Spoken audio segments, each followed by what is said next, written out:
네, 안녕하세요. 축구생각입니다. 저 중에 있는 승무패, 최종픽과 독식픽 공유 드리도록 하겠습니다. 일단 주말에 있었던 승무패 같은 경우에는 풀벳이 3등이 당첨이 됐었고, 최종픽은 이 4등이 당첨이 됐었습니다.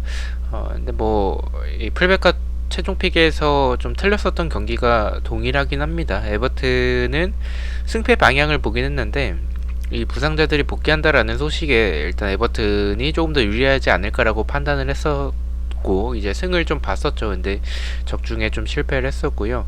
사우스햄튼 경기도 사실은 뭐 리즈의 결장 예정자가 많긴 해서 이 경기에 대해서 좀 고민하긴 했었는데 그래도 승패 방향이라면 리즈가 조금 더 유리하지 않을까라고 판단을 했는데 적중에 실패를 했습니다. 레스터 대 맨유는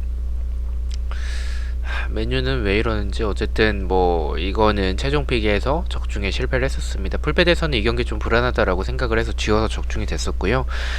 그러면은 이 주중에 있는 승무패 경기들 공유 드리도록 하겠습니다. 우선적으로 제가 평균적으로 8개에서 10개가 적중이 되기 때문에 그 점을 참고해 주시면 좋을 것 같고요. 그리고 멤버십 관련해서는 단톡방 참여를 희망하고 싶으신 분들이나 멤버십 관련해서는 이제 그 단톡방 참여나 이제 배팅 내역 보고 싶으신 분들만 가입을 해주시면 좋을 것 같습니다. 첫 번째 경기입니다. 클리브리 대 이제 맨체스터 시티의 경기고요. 아무래도 챔스가 이제 승무패에 들어올 때는 뭐 아니면 돈 것 같아요. 이제 뭐 한마디로 정리하면 정배대이거나 완전 역배대이거나 둘 중 하나입니다. 그래서 그 부분을 잘 선택하시는 게 좋을 것 같고요. 저는 개인적으로 좀 정배대에 조금 더 가깝지 않을까라고 개인적으로 생각을 하고 있긴 합니다. 일단 이 챔스는 이 두 팀의 전력 차이가 많이 나는 경우들이 좀 있기 때문에 리그의 차이가 좀 있어서 그래서 좀 간략하게만 말씀을 드릴 것 같습니다. 첫 번째 경기입니다. 클리브리 대 맨시티의 경기. 일단 뭐 예상대로 맨시티가 정배당을 받았고 뭐 이 경기는 의심하고 있지 않습니다. 클리브리가 뭐 사실 수비적으로 봤을 때 좀 불안한 부분이 있지만 아마도 맨체스터 시티 상대로 좀 라인을 내리고 수비적으로 나올 가능성이 크겠죠. 근데 맨체스터 시티가 지금 뭐 공격진이 지금 뭐 화력이 엄청나게 좋다라고 보긴 어렵지만 클리브리의 수비 정도라면 저는 뭐 뚫어낼 가능성이 높고 무난하게 이길 경기가 될 가능성 역시 높지 않나라고 생각을 하고 있습니다. 이 경기에서는 의심하고 있지 않고요. 클리브리의 단독 패로 최종과 독식 모두 가져가 보도록 하겠습니다. 그래도 독식픽 관련해서는 조금 더 이변 위주로 가져가서 독식을 하기 위한 이변 위주의 픽으로 생각을 해주시면 좋을 것 같습니다. 자, 2번 경기입니다. 베식타스 대 이제 스포르팅 리스본의 경기고요. 이 경기는 스포르팅이 정배당을 받았어요. 저는 조금 의아하긴 한데 스포르팅이 근데 뭐 전력은 사실 베식타스보다는 경기력에서는 앞서는 부분을 보여주고 있다라고 생각을 하긴 합니다. 다만 원정이라는 점과 베식타스와 크게 차이가 나지 않는다는 점을 생각을 해봤을 때 오히려 홈에서의 경기라면 저는 베시타스가 공격 때는 좀 나쁘지 않은 부분들이 있다라고 생각을 해요. 그래서 저는 더 좋은 팀은 스포르팅이지만 홈에서의 경기라는 점을 생각을 해봤을 때는 베시타스가 더 유리한 결과가 나올 수도 있지 않을까라고 생각을 하고 있고요. 두 팀 다 무승부는 좋은 결과가 되진 않는 상황입니다. 두 팀 다 뭐 이제 2위에 진출이든 혹은 유로파 진출을 할 수 있는 3위에 진출이든 일단은 이 경기에서 상대적으로 두 팀 다 이 전력 차이가 크게 나지 않는 상황이기 때문에 두 팀 다 이기려고 노력을 할 가능성이 큽니다. 이런 경기는 무승부보다는 승패 방향의 경기라고 생각을 하고 있고요. 말씀드렸듯이 경기력은 스포르팅이 더 낮지만 그래도 이 홈에서의 이점을 베시타스가 살리지 않을까라고 생각을 해서 최종과 독식 모두 단통 승을 가져가 보도록 하겠습니다. 네, 3번 경기입니다. 파리 생제르맹 대 라이프치히의 경기고요. 일단 뭐 상대 전적은 2승 2패로 일단은 뭐 좀 승패 쪽을 좀 보여주고 있는 것 같아요. 일단 저는 최종픽에서는 이 경기 좀 지어보도록 하겠습니다. 파리 생제르맹이 지난 경기 맨체스터 시티였죠. 그래서 잡아내면서 죄송합니다. 네, 어쨌든 이 잡아내면서 좋은 모습을 보여줬습니다.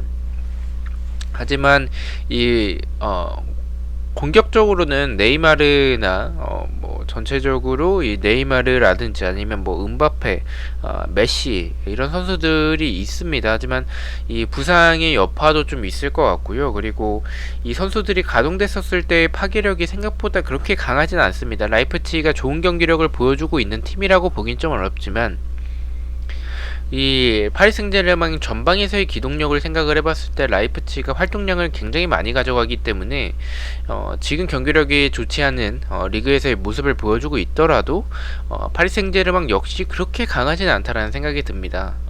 그래서 저는 이 경기는 좀 승패 방향의 경기라고 생각을 하고 있고 이 최종에서는 지우는 게 조금 더 적합한 판단이지 않을까라고 생각을 했습니다. 승부표로 지어보도록 하고요. 독식에서는 그래도 저는 승패 방향이라고 생각을 하기 때문에 무승부를 빼고 승패 투픽으로 가져가 보도록 하겠습니다. 이 경기 의심하지 않는 분들은 그냥 단통승만 가져가는 게 좋을 것 같습니다. 승무 투픽을 가져가는 것보다는 승패 투픽이 더 좋아 보여서 저는 승패 투픽을 가져가 보도록 하겠습니다.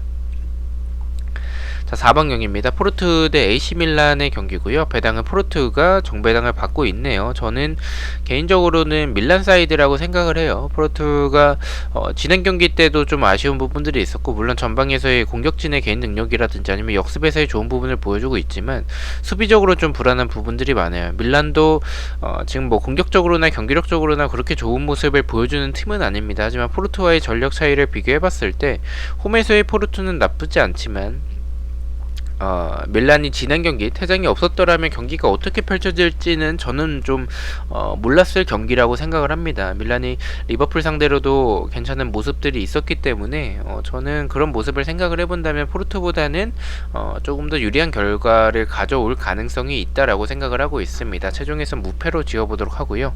독식에서는 저는 경기력이 밀란이 더 좋다라고 생각을 하고 있기 때문에 무승부에 대해서도 고민을 했지만 단통 패만 가져가 보도록 하겠습니다. 자, 5번 경기입니다. 아틀레티코 대 리버풀의 경기고요. 일단은 리버풀이 정배당을 받고 있네요.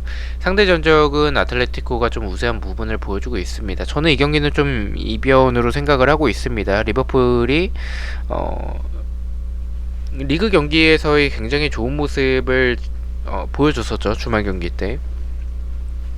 하지만 상대가 상대고 아틀레티코가 지금 공격적으로는 좀 아쉬운 부분들이 있습니다. 하지만 르마가 살아나고 있는 부분들이라든지 그리고 펠릭스가 출전을 하게 됐었을 때 그런 역습에서의 모습들은 리버풀이 지금 수비가 저는 개인적으로 좀 역습 상황에서는 불안한 부분들이 있다라고 생각을 해요. 아틀레티코가 조금은 수비적으로 나오고 지킨 상황에서 역습으로 나아간다면 이 경기는 어떻게 될지 모른다라고 생각을 합니다. 하지만 이 아틀레티코의 이변으로 생각을 하지만 승보다는 무승부가 더 적합할 거라고 생각을 해요. 아틀레티코의 공격력 역시 지금 좋은 부분은 아니기 때문에 이 경기에서는 저는 무승부가 가장 좋을 것 같다라고 생각을 하고 있습니다. 최종에서 무승부를 가져가 보도록 하고요.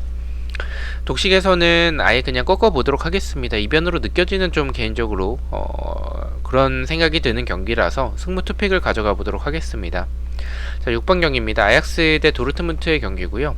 일단 상대 전적은 도르트문트가 앞서고 있지만 아약스가 정배당을 받았습니다. 투표율도 아약스가 정배당을 받고 있습니다. 도르트문트가 흐름 자체가 굉장히 좀 좋지 않은 부분들이 있고 전체적으로 아약스가 지금 많은 활동량이라든지 아니면 뭐 세트피스나 역습에서의 모습들 저는 좋은 부분들이 많다라고 생각을 합니다. 확실히 도르트문트보다는 전력에선 좀 앞선다라고 생각을 해요. 다만 이 수비적으로 봤었을 때는 좀 전방에서부터 좀 압박을 좀 강하게 해서 그런지 뒷공간이나 측면에 대한 공간들이 많습니다. 도르트문트가 경기력이 좋다라고 볼 수는 없겠지만 그래도 전방에서의 홀란드가 있다라는 점이나 측면에서의 모습들을 또 역습을 생각을 해봤을 땐 이 경기 도르트문트의 승도 가져가는 게 좋을 것 같다라고 생각을 했습니다. 승패 투픽으로 가져가 보도록 하겠습니다. 자, 7번 경기입니다. 샤흐타르 대 레알 마드리드의 경기고요. 일단은 이 경기도 좀 승패 방향을 좀 가리키고 있네요. 상대 전적에서는 승패 투픽을 좀 바라보고 있는 것 같습니다. 하지만 저는 일단 무승부도 배제할 수는 없는 경기라고 생각을 해요. 레알이 유리해 보이는 경기는 맞는데 지난 경기 셰리프한테 졌어요. 저는 그 셰리프와의 경기가 이 승무패에서 빠졌기 때문에 이거는 레알의 그냥 승의 경기라고 생각을 했습니다. 다만 그런 이변이 좀 나왔었다라는 점. 샤타르가 경기력이 진짜 답이 없고 배당을 이렇게 책정이 될 만큼의 경기력을 보여주고 있다라고 생각을 해요. 하지만 제 개인적인 생각에서는 공격적으로 좀 나쁘지 않은 부분들이 있고 레알이 지금 수비적으로 흔들리는 상황들이나 공격에서의 결정력에서의 그런 부재에서의 부분들 저는 이 경기는 좀 조심할 필요성도 있다라고 생각을 하고 있습니다. 승부패로 지워보도록 하고요. 독식에서는 단통으로 가자면 저는 무승부가 가장 적합할 것 같다라고 생각을 해요. 말씀드렸듯이 레알이 공격적으로 답답한 그런 부분들을 좀 생각을 해서 결정적인 부분 때문에 무승부가 가장 좋지 않나라고 생각을 했습니다. 단통 무승부를 가져가 보도록 하겠습니다. 8번 경기는 설명드리지 않겠습니다. 이 경기는 바르셀로나의 승으로 가져가도록 하겠습니다. 자, 9번 경기입니다. 짤츠부르크 대 볼프스부르크의 경기고요. 짤츠가 일단은 정배당을 받았습니다. 근데 저는 볼프스부르크가 사실 전력이 나쁘진 않아요. 세비야 상대로도 나쁘지 않은 경기력을 보여줬다라고 생각을 해요. 슈팅 찬스는 많이 밀리긴 했지만 그래도 이 밸런스가 잘 잡혀져 있는 팀이기 때문에 또 많은 활동량을 보여주고 있습니다. 두 팀 다 많은 활동량을 보여주고 있는 상황이라서 그렇다면 저는 공격적으로 나은 팀 또는 전력적으로 더 우위인 팀을 꼽자면 전 짤츠보다는 볼프스라고 생각을 해요. 다만 원정에서의 볼프스라는 점과 짤츠가 이 챔스에서의 흐름이 굉장히 좋기 때문에 이 경기는 무승부가 가장 적합하지 않을까라고 생각을 했습니다. 단통 무승부를 가져가 보도록 하겠습니다. 자, 10번 경기입니다. 벤피카 대 미넨의 경기고요.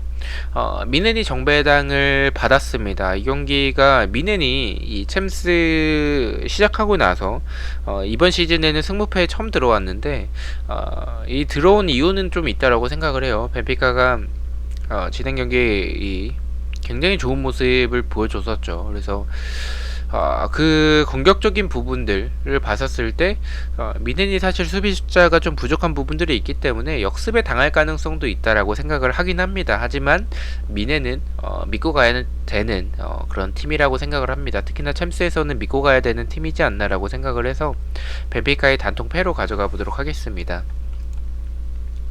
11번 경기입니다. 영보이스 대 비아레알의 경기고요.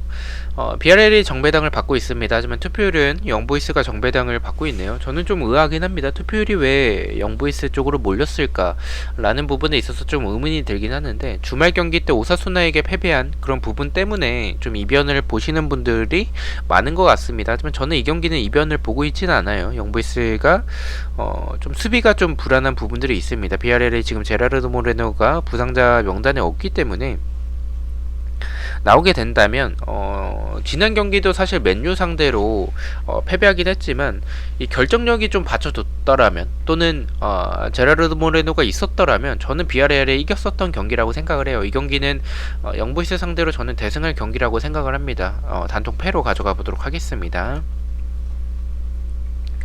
12번 경기입니다. 맨유 대 이제 아탈란타의 경기고요. 맨유가 지금 리그에서 흐름이 좋지는 않죠. 근데 아탈란타와의 경기력을 좀 비교해 봤을 때 그래도 맨유가 전력적으로는 좀 많이 앞선다라고 생각을 합니다. 이 경기는 아탈란타가 챔스에서 보여주는 모습들이 좋긴 하지만 객관적으로 봤었을 땐 이 경기는 맨유가 훨씬 더 유리한 경기가 될 가능성이 있다라고 생각을 합니다. 아탈란타가 수비적으로 지키는 팀이라기보다는 공격적으로 좀 많은 인원들이 참여하기 때문에 수비 숫자가 부족한 그런 닭공의 모습을 보여주는데 맨유가 지난 경기 때 레시포드가 그래도 라인 브레이킹을 하면서 복귀를 하면서 득점을 만들어냈었던 부분들은 아탈란타가 당할 수도 있을 것 같다라고 생각을 합니다. 승을 가져가 보도록 하고요. 독식에서는 좀 이변으로 무승부를 좀 가져가 보도록 하겠습니다. 맨유가 유리해 보이는 건 맞지만 맨유를 좀 믿기 어려워서 독식 픽에서만큼은 좀 무승부를 가져가고 싶다라는 생각이 들었습니다. 단통 무승부를 가져가 보도록 하겠습니다. 13번 경기입니다. 릴 대 세비야의 경기고요.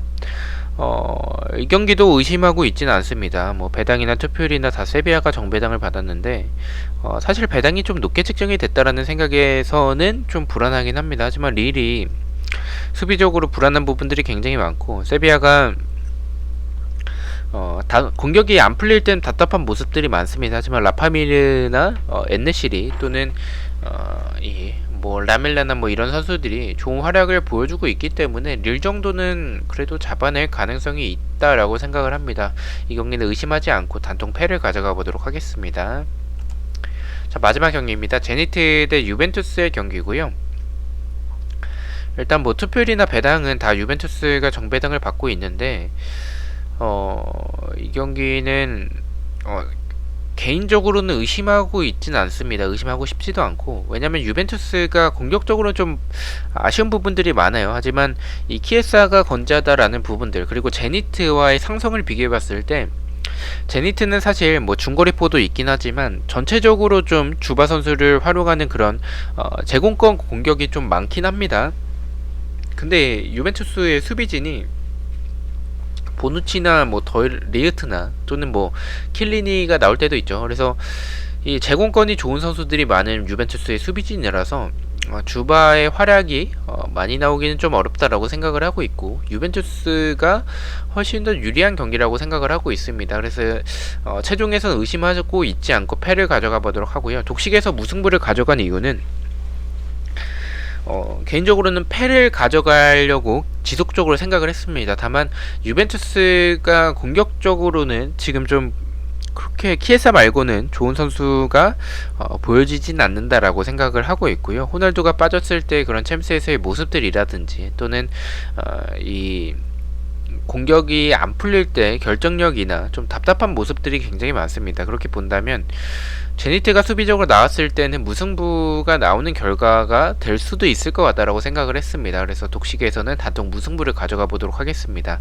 자, 이렇게 해서 14경기에 대해서 공유를 모두 마쳤고요. 저는 주중에 프로토 영상은 따로 없을 것 같아요. 수요일에 이 K리그 주말에 있는 승무패 또 초안 영상으로 다시 찾아뵙도록 하겠습니다. 시청해주셔서 너무나도 감사드리고 구독과 좋아요 너무나도 감사합니다. 감사합니다.